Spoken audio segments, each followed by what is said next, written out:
काही वर्षांपूर्वी एक साधा शिवभक्त रोज मंदिरात जायचा, अभिषेक करायचा, बेलपत्र वाहायचा, मंत्र जपायचा.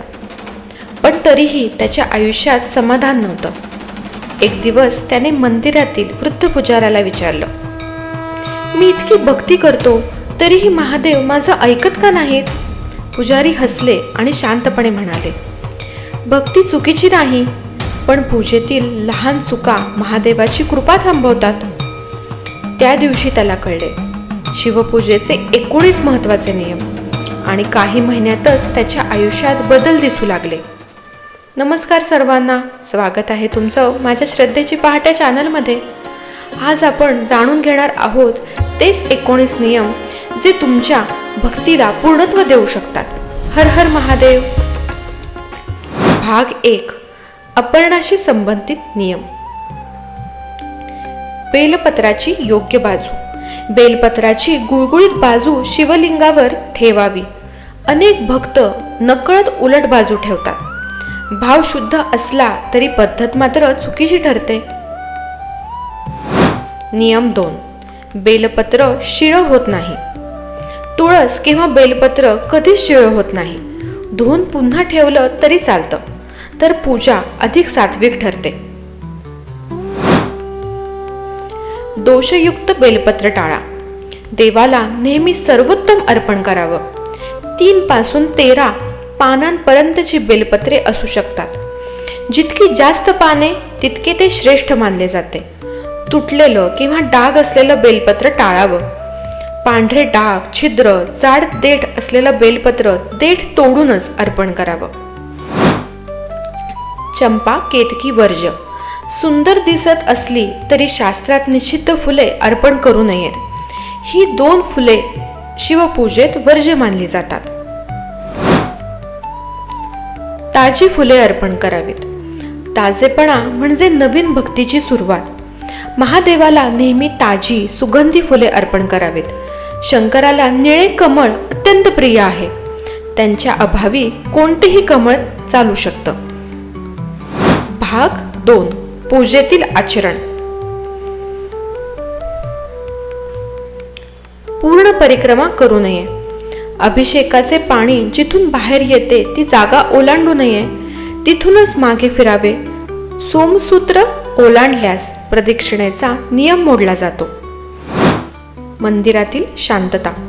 मोबाईल, गडबड हे ध्यानभंग करतात. योग्य नमस्कार.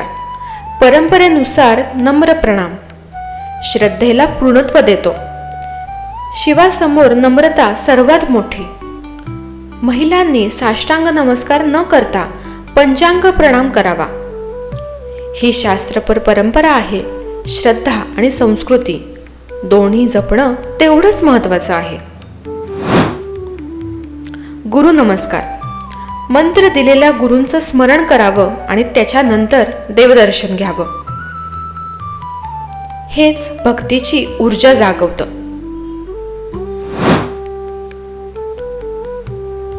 अभिषेकाचे नियम.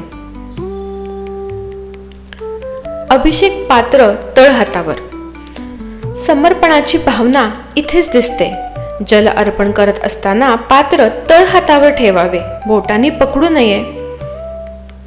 अभिषेकासाठी तांब्याचे भांडे वापरणे श्रेष्ठ मानले जाते, कारण तांबा सकारात्मक ऊर्जा आकर्षित करतो आणि पाण्याचे नैसर्गिक शुद्धीकरण करतो.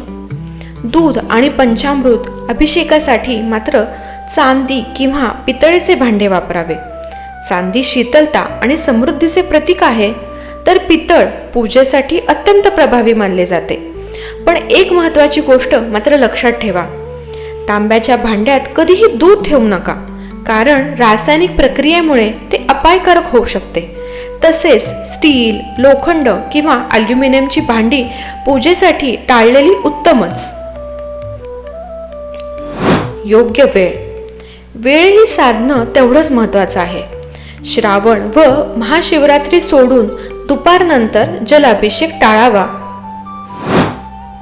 शुद्ध जल. पवित्रतेशिवाय अभिषेक अपूर्ण. अभिषेकासाठी शुद्ध पवित्र जलच वापरावे. दुधानंतर जलाभिषेक ही छोटी चूक अनेक जण करतात.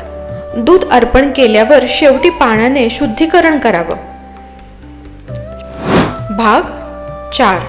शुद्धता आणि पवित्रता. निर्माल्याचा नियम आणि चामड्याच्या वस्तू. परंपरेचा सन्मान आवश्यक आहे. बेल्ट, पाकिट इत्यादी चामड्याच्या वस्तू मंदिराबाहेर ठेवाव्यात. हातात पूजा साहित्य जसं की पाणी, फुलं, फळे असताना कोणालाही नमस्कार करू नये किंवा आशीर्वाद देऊ नये, अन्यथा त्या वस्तू निर्माल्य मानल्या जातात. नशेत दर्शन नको. भक्तीमध्ये शुद्ध मन सर्वात महत्त्वाचं. नशेत किंवा अपवित्र अवस्थेत महादेवाच्या समोर जाऊ नये. स्वच्छ वस्त्र, भस्म शरीराला लावणे. देवदर्शन म्हणजे पवित्र क्षण. शिवपूजेसाठी स्वच्छ आणि साधे कपडे घालावेत. भगवान शिवाला भस्म लावण्याची मोठी परंपरा आहे. वारंवार जाळून तयार केलेले मऊ भस्म शरीराला लावणे शुभ मानले जाते. मनाची शुद्धता. ओठांनी मंत्र पण मनात राग. अशी पूजा पूर्ण होत नाही. राग, मत्सर, द्वेष घेऊन पूजा करू नये. शुद्ध भाव सर्वात महत्वाचा. भाग 5. सूक्ष्म आध्यात्मिक नियम. मंत्रोच्चार शुद्ध. पूजेचे विशिष्ट मंत्र माहीत नसतील तर फक्त ओम नमः शिवाय या मंत्राने सर्व विधी करता येतात. शांत जप शिवाशी जोडतो. ओम नमः शिवाय मंत्र शांत, भावपूर्ण आणि एकाग्रतेने म्हणावा. भाव सर्वात श्रेष्ठ. सर्वात मोठा नियम म्हणजेच नियमांपेक्षा भाव श्रेष्ठ. पण भाव अधिक नियम बरोबर पूर्ण कृपा. साधं ओम नमः शिवाय डोळ्यात पाणी आणतं, तेच शिवकृपेचं चिन्ह आहे. काही महिन्यांनंतर तो शिवभक्त पुन्हा मंदिरात आला. त्यावेळी त्याच्या चेहऱ्यावर दुःख नव्हतं तर शांत समाधान होतं. तो म्हणाला, समस्या दूर होऊ लागल्या, मन शांत झालं, घरात आनंद परत आला. मी काही मोठं केलं नाही, फक्त शिवपूजेचे ते 19 नियम मनापासून पाळले. पुजारी हसले आणि म्हणाले, महादेवाला मोठी पूजा नको, शुद्ध भावना आणि योग्य पद्धत पुरेशी आहे. मित्रांनो, ही गोष्ट कदाचित त्या एका भक्ताची नाही तर आपल्यापैकी प्रत्येकाची असू शकते. जर भावना, श्रद्धा आणि शास्त्राचा आदर एकत्र आले तर महादेवाची कृपा नक्कीच मिळते. चला मनापासून लिहूयात हर हर महादेव. अशाच शास्त्राधारित आध्यात्मिक माहितीसाठी श्रद्धेची पहाट चॅनलला नक्की जोडलेले राहा. कारण इथे भक्ती फक्त सांगितली जात नाही तर अनुभवली जाते. नमस्कार.